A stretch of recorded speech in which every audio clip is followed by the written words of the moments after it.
What's up everybody, it's Wisdom4 Seeker and welcome back to the channel. You know, I've always been fascinated by secret codes. Imagine a world where secrets are hidden in plain sight, where a simple string of numbers or letters can hold the key to incredible mysteries. From ancient civilizations to modern-day espionage, secret codes have fascinated and challenged us for centuries. Today, we're diving into the world of cryptography to uncover the top 10 secret codes and how to crack them. We'll be exploring some of the most famous codes in history, from the ancient Caesar cipher to the modern-day RSA encryption. I'm talking about the kind of stuff that makes you feel like a real-life codebreaker, like you're cracking the Enigma code right alongside Alan Turing. Stay tuned to the end, where we'll reveal a special code you can try to crack yourself. First up, we've got the OG of secret codes, the one and only Caesar cipher. This bad boy was named after Julius Caesar himself, you know, the Roman emperor dude. He used it to keep his military messages top secret. Now, this cipher is about as straightforward as it gets. It's what's called a substitution cipher, which means you're just swapping one letter for another. Think of it like this. You take the alphabet and shift it over a certain number of places. Let's say you shift it 3 places to the right, A becomes D, B becomes E, and so on. Now, to crack this code, all you've got to do is shift the letters back the same number of places. So if the shift was 3, you just move each letter back 3 spots. Boom, you've got your decoded message. It's like solving a puzzle. But instead of cardboard pieces, you've got letters. And trust me, the feeling of cracking one of these codes is seriously satisfying. All right, moving on to something a little more challenging. The Vigenère Cipher. Now, this one's a bit more complex. It's what's called a polyalphabetic substitution cipher, which basically means it uses multiple alphabets to encrypt the message. Sounds complicated, right? Well, it is a bit trickier than the Caesar cipher, but that's what makes it so cool. The key to cracking this code is the keyword. The Vigenère Cipher uses a keyword to determine how to shift the alphabet for each letter of the message. So, to decrypt it, you need to figure out what that keyword is. One way to do this is by using frequency analysis. By analyzing how often certain letters appear in the cipher text, you can start to make educated guesses about the keyword. And once you've got the keyword, you can use a handy tool called the Vigenère square to decode the message. It takes a bit more brainpower than the Caesar cipher, but trust me, the feeling of cracking a Vigenère cipher is like solving a really tough riddle. It's seriously addictive. Now let's talk about the Enigma Machine. This thing is legendary. Used by the Nazis during World War II, this machine was basically a code-generating beast. It was so complex that the Germans thought it was unbreakable, but they underestimated the power of brilliant minds like Alan Turing and his team of codebreakers at Bletchley Park. These guys were like the superheroes of cryptography, working tirelessly to crack the Enigma code and turn the tide of the war. The Enigma machine worked by using a series of rotors that scrambled letters multiple times. Each day, the rotor settings would change, creating millions of possible combinations. Talk about a headache for codebreakers. But Turing and his team were up for the challenge. They developed a machine called the bomb, which could simulate the Enigma's settings and help them narrow down the possibilities. It was a long and arduous process, but their efforts paid off. By breaking the Enigma code, they were able to intercept crucial German communications and gain a significant advantage in the war. Chapter 4, Playfair Cipher. Now, let's jump into the world of the Playfair Cipher. This one was invented by Charles Wheatstone, a British scientist and inventor. It's a digraph substitution cipher, which means it encrypts pairs of letters instead of single letters. To use the Playfair Cipher, you first create a 5x5 grid using a keyword. You write the keyword without repeating letters in the grid, and then fill in the rest of the grid with the remaining letters of the alphabet.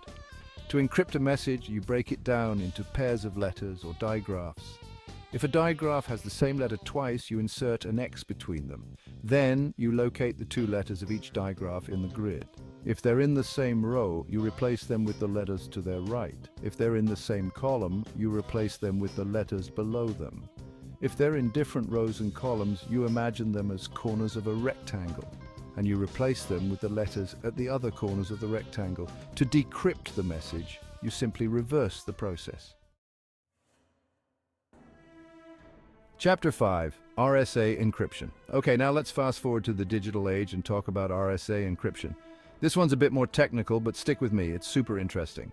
RSA encryption is a public key crypto system, which means it uses two different keys, a public key for encryption and a private key for decryption. The public key can be given to anyone, but the private key must be kept secret. RSA encryption is based on the mathematical difficulty of factoring large numbers. To create a key pair, you choose two large prime numbers and multiply them together. The product of these primes is your public key. The private key is derived from the two prime numbers, but it's computationally infeasible to calculate the private key from the public key. To encrypt a message using RSA, you convert the message into a number and then raise that number to the power of the public key. The result is then divided by a modulus, and the remainder is your ciphertext. To decrypt the ciphertext, you raise it to the power of the private key and divide by the same modulus. The remainder is your original message. Chapter 6.